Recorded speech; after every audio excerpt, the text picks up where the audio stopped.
Welcome back to another episode of Gregtech Community Edition Modern. Last time, we got ourselves a bunch of things in preparation for a couple of other things. I should actually have the rest of my trinium coils. I forgot. Oh, they're over here. So, I kind of got two things planned today. I think we'll jump right into the first one since we got ourselves the coils and a bunch of other things. Some wires. Those are put away in a backpack for the ZPM. I do think I'm going to need to start a transformer for that really quick as well, as I don't think I have one prepared. So let's go ahead and get one of those queued up and make sure we have a line. Yes, we do, right there. So I'll probably have it. Oh, I have to connect LUVs anyways. Let's make sure I have enough. Should have two in here. I do. Okay, we're good there. But before we go ahead and do that, what I first want to start on is we have, where did it go? Oh, it's right here in the chest. I've got together everything so that we can add to our energy supply to do plasma. Now, before doing this part, I actually do have to go ahead and grab out a tank. Where did I put my tank? No, I made one. Where'd it go? Hello?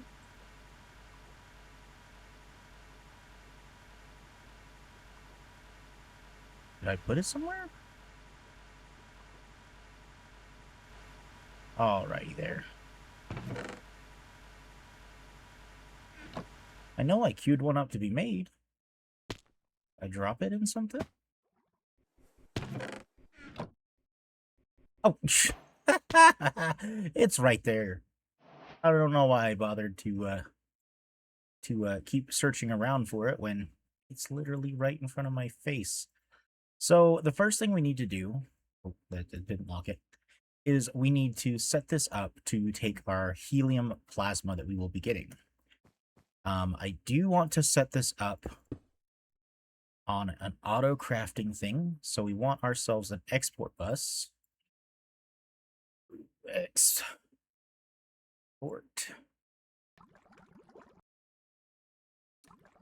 Oh wait, I don't want this over here. I just realized that.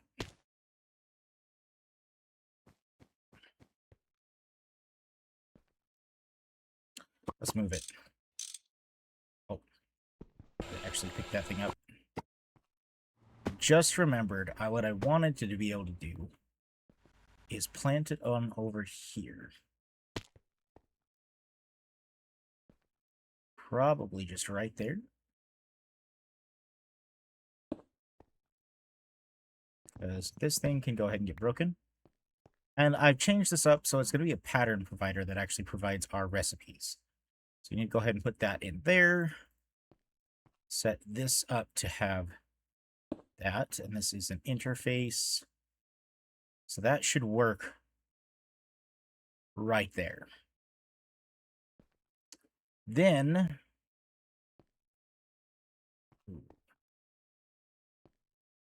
there's no, I can't put a crafting card in this. So we are going to go ahead and need to wire a cable over and an export bus to put in a crafting card.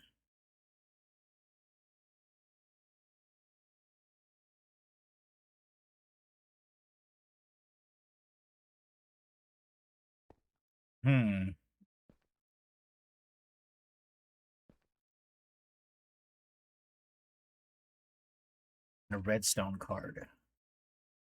Oh no, this'll work. This'll definitely work. I just was trying to figure out how that was gonna work. So we want it to only use the crafting stuff. And we want it active without signal. And it's gonna make our helium plasma. Let's go over and grab that recipe really quick so we can let it rip on through. Okay, what are we stockpiling in there? We got salt. I need a void upgrade. I don't know if I got any, and I don't. We'll have to fix that another time. But it looks like we are finally full on that salt. Oh, I can actually fix that. There is a way. Let's look up upgrade. One more of those. We'll go plop that on down there. And then in the meantime, we need our recipe, which is deuterium and tritium to make our helium plasma. And because we've got that, what's it called? The, ender air? So that we can get the things, I think it was the argon that we got from that. Where's my salt? It's sugar. Is that us? No, that's calcium. Salt. There we go. And now I can store even more. Now we can ignore it for the next foreseeable future. Anyways. Now, if we go ahead and insert our crafting... Well, I'm going to have to go pull that back out. Our crafting card there. UV... Energy caps. Okay. We should... If we remove and place it back in, does that...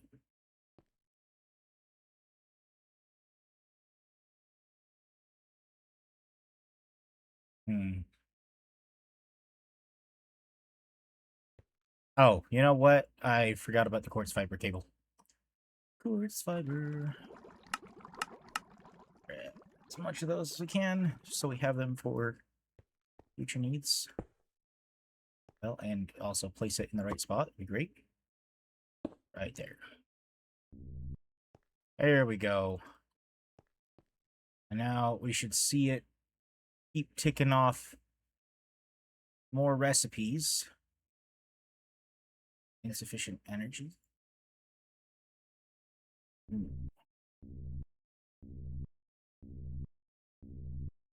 Oh, interesting. Okay, so now it's able to do it properly.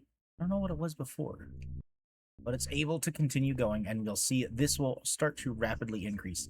Now, we don't want it to get to a full stockpile, so that is where we're going to use a fluid latch. Advanced fluid detector. Actually, I don't know if we have a fluid detector. Do we have that? Fluid. We do. Okay, so we can do an advanced fluid detector.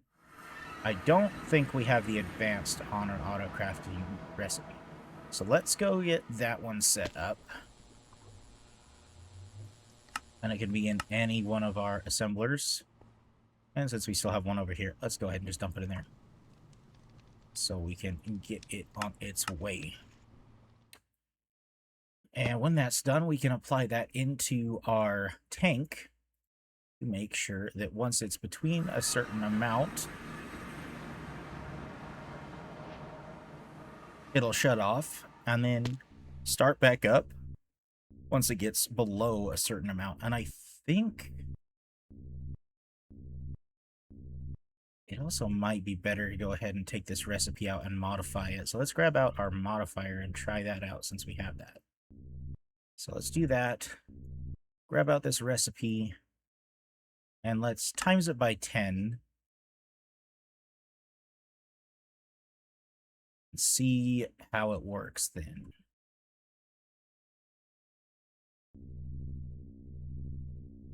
Okay. Seems like a much better amount. It's just how much is it requesting?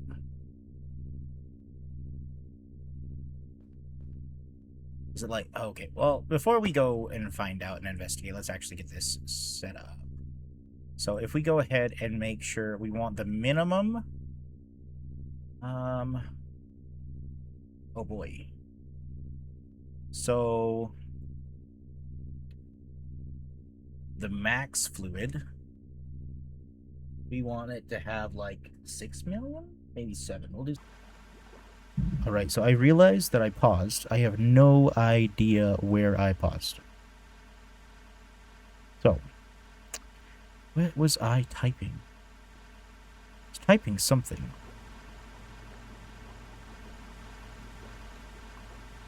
Wasn't there? Oh, I know where I paused. I paused over here. So, we set up our tank to be able to... Yeah, the 7 is what got me. I gotta change those buttons. So I got the button to pause the recording is the numpad 7, and I always type with the numpad. So, but we set this up so that it will take 7,000 buckets as the maximum. We set it up to have 1,000 buckets as the minimum, and then we have it as a latched behavior, which is, it's not saying that it is because the setup doesn't say it properly, but it is latched. So we'll only output when it is above the maximum because I have also inverted it as well. So that this will output the signal to tell this, we don't need any more, don't craft anymore. So that is set up. We did get ourselves the large plasma turbine set up. So we have our dynamo that we're going to make energy out of. We're going to have our energy hatch we'll put it into. We have our rotor holder, which we actually just finished up that second rotor to be able to put in here. So we'll hold on to that for a second.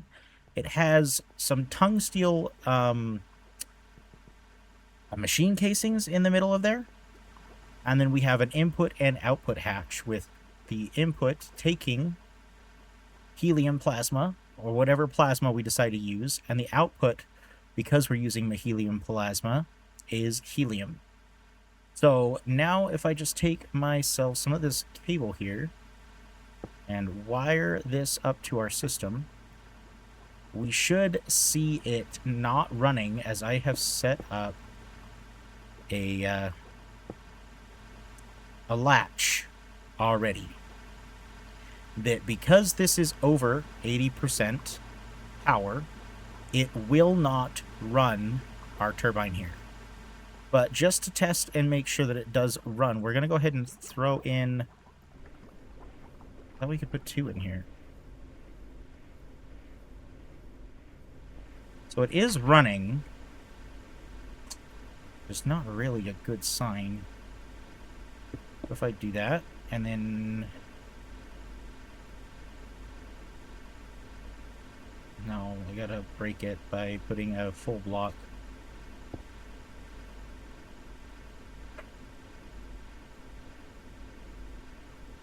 Or do I need to... But we know that it's working so far. If I do this. There we go. Okay. Okay. Got it. I need to power the block below because the control hatch is the one below here. So that will actually hook up, and because we are over the 80%, we will not be generating more power. I'm a little bit confused because I thought the LUV rotor holder was supposed to let you put in another one. Let's look at that. Huh? I guess there's a... Oh, I think I hit shift at the same time. Rotor holder... Large... Huh. So, multi-block... large gas turbine. Each large turbine will require a turbine rotor and a rotor holder. More on the turbine mechanics in the next quest. This quest only requires the controller. Okay, so the next quest was... So that was in, like, AV or EV? EV. Okay, large turbines are the most complex generators that you'll find. Let's delve into turbines. This quest unlocks a new tutorial on turbine mechanics and tips and tricks. Large turbine mechanics. So rotors have power, efficiency, and durability based on stats, power, is a multiplier applied to the product of a turbine. This stacks multiplicatively with the rotor holder. Okay, so the rotor holder has its own stacks. Efficiency reduces the fuel consumption. This again stacks multiplicatively with the rotor holder. So, did that say something with the LUV rotor holder? No. So it's just better. Okay. I thought it was going to have like 2 of them in there, but I guess not. But that's good to know. So now we just need to go ahead and wire this up. And because this has got the LUV energy, grab out our LUV wires and attach it on up. I do just want to go straight across underneath here. And I don't actually know how many units of energy per tick you get from this. So let's go ahead and power it anyways, just for a second, to see what we get to start before it spins up. So it looks like minuscule amounts, but it is a maximum of 91,000 EU per tick, which, just as a comparison, that is nearly three times the power that we're producing here. So it is a good thing that we did put a 4 times LUV, because that is 3 LUV that we're producing, essentially, with that amount per tick. So that is actually extremely close to not being enough to hold the power that it would need. But that is perfectly fine. We've got a nice full battery still at the moment. And now we get to switch on over. Actually, you know what? I keep making like 30-minute long videos, and I know not everybody has the time to sit down and watch those. So I think with that, we will actually cut it out. That is how you assemble one of these. The big and key thing that I do want to share with this is I think this is the only one I can currently make in this mod pack as a fuel for plasma generators. If I go ahead and look at it, we've got a bunch of other ones, but the only other thing I could think I could do is tin. No. So if I do the Mark I, we have a bunch of things we can only do in Mark I. So plutonium, which doesn't get used in there. It gets used for Americanum. So we're still ways off of that. Which was that one? That was the osmium, which can't be used for what we were looking at. Then we have, where is the next one? That was osmium. Chromium, which again we can't use in the generator. We can use it to make the Americanum, but that's it. And then that was the chromium. Mark II, Mark II, Mark III, Mark I. So there's the europium, which is not able to be used as a fuel source. The helium plasma, which is the first one I came across. And like I said before, we're getting deuterium, we're getting tritium. So that stuff is super easy to come by. The next one that I saw was this nitrogen plasma, which we can't make that. We just don't have the resources to do so. This is actually insane to think about power return wise, because this gets us 125 millibuckets of helium plasma. It takes 1 to generate 30,000 EU per tick off of this. That is wild in returns rate. But as I went through, we got liquid uranium, Americanum, we can't use that one. We could use Duranum. I think that's just another progression of making something else. We got tritanium we can do with Duranum and titanium, but we still need a Mark II and a Mark II for that one as well. And as you've probably seen here, there is no way to make those plasmas that we were just talking about. So if you go back over here, we've got ourselves the iron plasma. What's the recipe for that? A Mark III using magnesium and silicone. And I think the only one that I could think of it letting me do is the tin. think we already looked at that one, though. Yeah, Mark II with helium-3 and liquid silver. That ain't happening. That's way too expensive. And then what would be the other one that they'd probably be like, yeah, oxygen, I already checked that one too. That one requires a Mark II with helium-3 and carbon. And then the energy return on that is not nearly as good as this other one.